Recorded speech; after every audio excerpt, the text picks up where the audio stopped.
Le film aura le droit à plusieurs suites, dont celle d'après, Astérix et Obélix Mission Cléopâtre, toujours avec Christian Clavier dans le rôle d'Astérix, qui connaîtra également un immense succès populaire.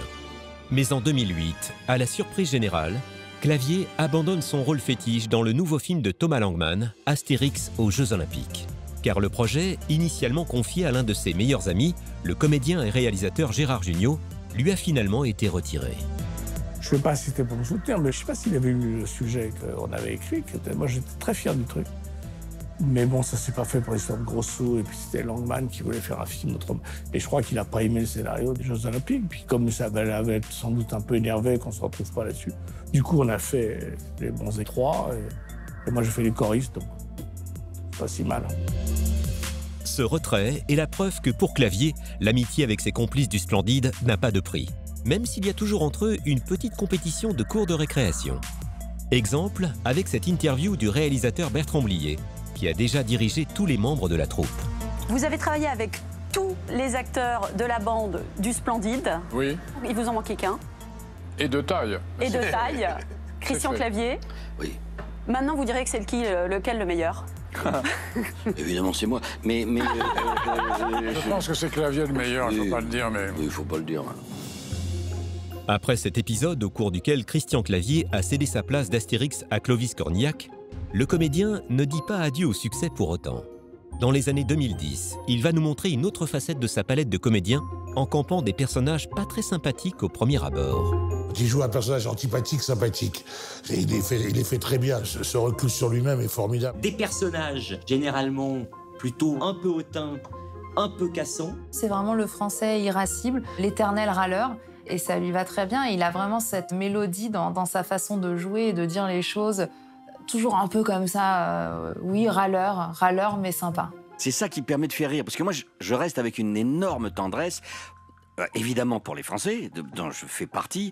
Et le rapport que j'ai avec les personnages que je peux jouer, et leurs défauts, c'est ça. C'est le plaisir d'interpréter et d'avoir de l'affection pour les personnages qui, quand même, peuvent vous exaspérer. Ce rôle de français antipathique qui finit par se révéler sympathique, Clavier l'a campé de façon magistrale dans Qu'est-ce qu'on a fait au bon Dieu de Philippe de Chauvron en 2014, qui va une nouvelle fois le propulser sous le feu des projecteurs. 10 minutes de retard, on est au moins sûr d'une chose, c'est pas un Chinois. Hein. Oh. Avec Chantal Lobby, il forme le couple Verneuil, petit bourgeois catholique qui a 4 filles, qui est pas très pour la mixité et qui va se retrouver à devoir marier ses 4 filles dans des mariages mixtes. Père de famille bourgeois, très catholique et qui voit toutes ses filles épouser des gens qui ne lui conviennent pas forcément. David, Maurice, Isaac, Bénichou, Chao, Pierre, Paul, Ling. C'est une alliance intéressante entre le sujet et ce que ça dit de très positif sur la vie des gens entre eux et ce personnage qui est infernal parce qu'il dit il est sans filtre et donc l'alliance des deux fait, je crois, un film assez irrésistible. C'est Voiturier. Je vous présente Charles. Hey! Là aussi, il est très bon, il est dépassé par les événements, il est raciste mais il ne veut pas l'avouer. Il est vraiment champion du monde pour dire tout haut ce que des tas de gens ressentent tout bas. Il est assez unique, hein, franchement. Avec 12 millions d'entrées, le film avec Christian Clavier en tête d'affiche est une nouvelle fois un triomphe et l'un des plus grands succès de l'histoire du cinéma français. Pour Frédéric Bell, qui joue dans la comédie, ce carton au box-office n'était pas une surprise. J'avais tiré les cartes parce que moi je fais de la voyance et j'avais vu que ça dépasserait les 10 millions. Évidemment, personne ne m'a pris au sérieux, mais j'étais totalement en transe et j'ai vu que ça dépasserait l'entendement. Et ça, c'est chouette, parce que je pense aussi que Christian fait partie de ces acteurs qui ont la gagne, en fait. Bon, j'ai de la chance d'être aussi dans les films qui fonctionnent. C'est-à-dire qu'il y a des gens, c'est des trèfles à 4 feuilles. S'ils sont là, ça fonctionne. Et je pense qu'aujourd'hui, il fait partie des derniers grands fauves, on va dire, du cinéma. C'est un succès incroyable. Qu'est-ce qu'on a fait au bon Dieu que personne n'a vu venir, si ce n'est effectivement la présence de Chantal Lobby, Christian Clavier, plutôt rassurante, plus de 12 millions d'entrées au cinéma. C'est un raz-de-marée, en fait, à ce niveau-là. C'est un des plus gros succès du cinéma français.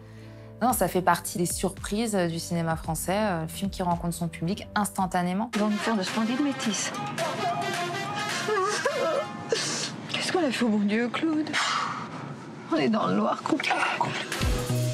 Et pourtant, comme nous le rappelle Thierry Chaise, notre expert en cinéma, sur le papier, rien n'était gagné pour ce film au départ. Qu'est-ce qu'on a fait au bon Dieu de Philippe de Chauvron? C'est pas un réalisateur super connu à l'époque. Il sait qu'il va être entouré, à part Chantal Lobby, de gens qui soit débutent, soit... Là, il n'y a aucune certitude. Vraiment, j'aimerais trouver la personne qui, en lisant le scénario, s'est dit ça va être un succès énorme.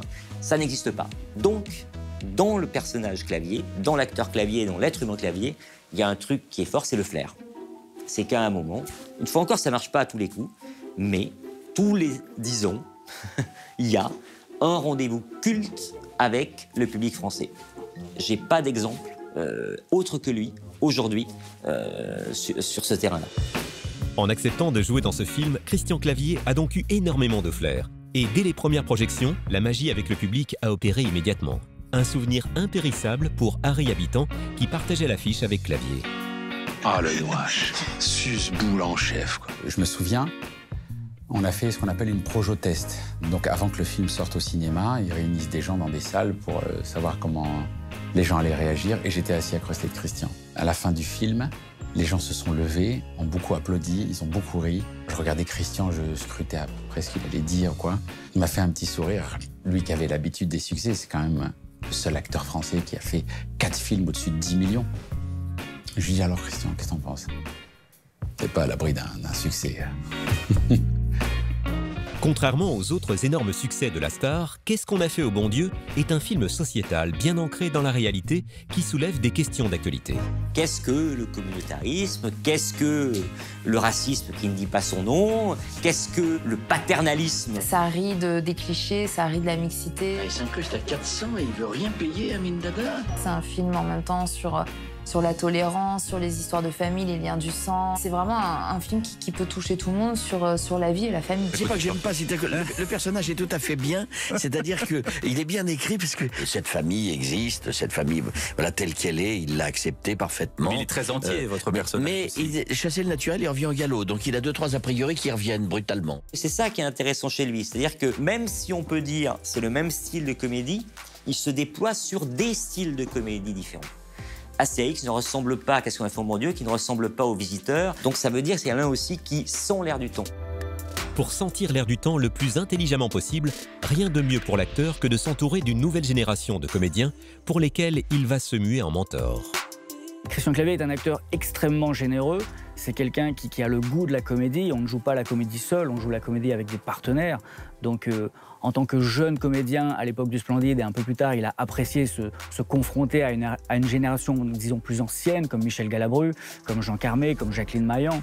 Puis, arrivé à un certain âge, lui-même a eu envie de se confronter à la jeune génération, de se confronter à de nouveaux talents et finalement de rendre ce qu'on lui a offert il y a quelques années, c'est-à-dire de faire une sorte de passation, même si la carrière de Christian Clavier est encore loin d'être terminée, mais en tous les cas, il avait envie de se confronter à une jeune génération aussi parce que lui, en tant que comédien, ça le régénère, ça le sort de son confort habituel en fait.